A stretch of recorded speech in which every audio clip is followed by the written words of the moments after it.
Seberapa hebat kerja otak kita?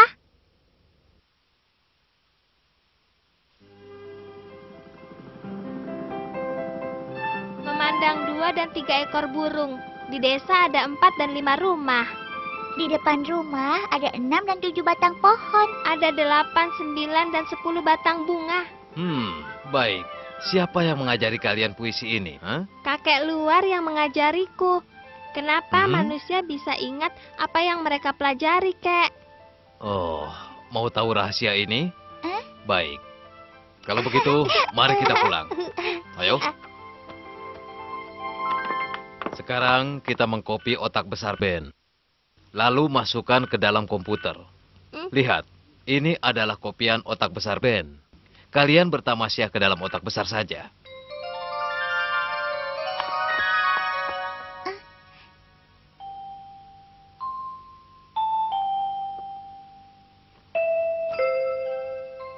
Wah, kami datang ke lautan bintang. Indah sekali.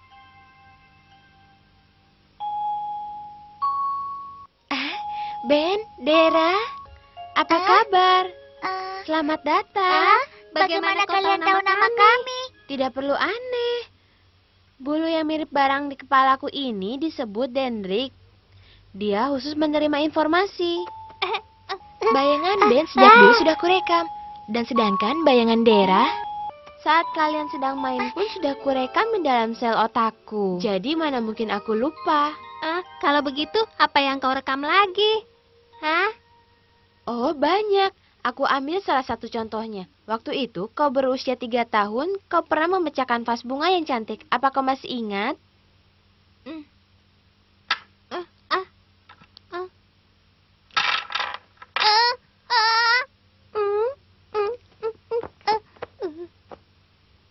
Ben, kenapa sembunyi sayang? Ayo sini. Tidak boleh takut ya anak manis ya. Bagaimana? Tidak salah kan? Iya betul. Hal itu memang pernah terjadi. Seperti ingatan dalam otakku. Kenapa kadang kita mudah melupakan sesuatu ya? Dan kadang sesuatu bisa kita ingat seumur hidup. Ingatan yang terdapat di dalam otak besar terbentuk dari rangsangan luar. Ben selalu ingat puisi ini. Di depan rumah ada Di 6 depan dan 7 rumah batang ada pohon. 6 dan 7 batang pohon. Ada Ada 8, 9, dan 10 batang bunga. Kadang ada beberapa hal yang dianggap biasa dan tidak berarti, sehingga tidak memberi rangsangan terhadap otak besar dan tidak juga meninggalkan kesan yang mendalam. Tentu saja mudah dilupakan. Ben, Dera, apa kalian sudah mengerti sekarang? Bagaimana? Sekarang aku mengerti. Aku mau tanya, bagaimana otak besar memerintah gerakan tubuh manusia? Lihat, ekor ini namanya adalah akson. Informasi yang kuterima dari dendrik mengandalkan dia untuk menyampaikan kepada sel lain. Aku sudah terima. Ya, aku sudah terima. Nah, lihat. Nyamuk ini sedang menyengat tangan orang. Aduh, gatal sekali, gatal. Aku tahu nyamuk sedang menggigitmu. Sel perasa otak memerintah sel refleksi membunuh nyamuk itu. Aku sudah tahu. Angkat tangan dan bunuh dia. Tadi itu aku memberi contoh sebuah sel pada kalian. Sebenarnya, setiap semua perintah dilakukan oleh banyak sel-sel yang sejenis.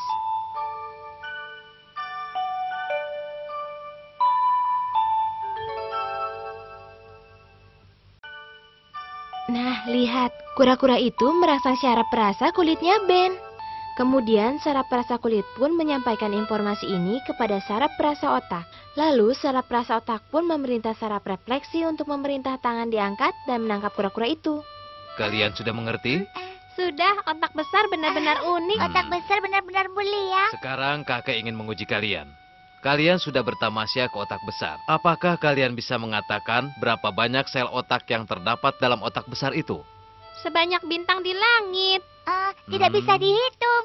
Sebenarnya ada berapa ya? Iya, tapi berapa, Kek? Di dalam otak besar terdapat 14 miliar sel.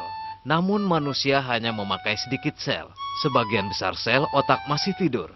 Karena itulah, kalian harus sering memakai otak, merangsang lebih banyak sel otak, membuat diri kalian lebih pintar. Kakek, Kami sudah sudah tahu tahu sekarang.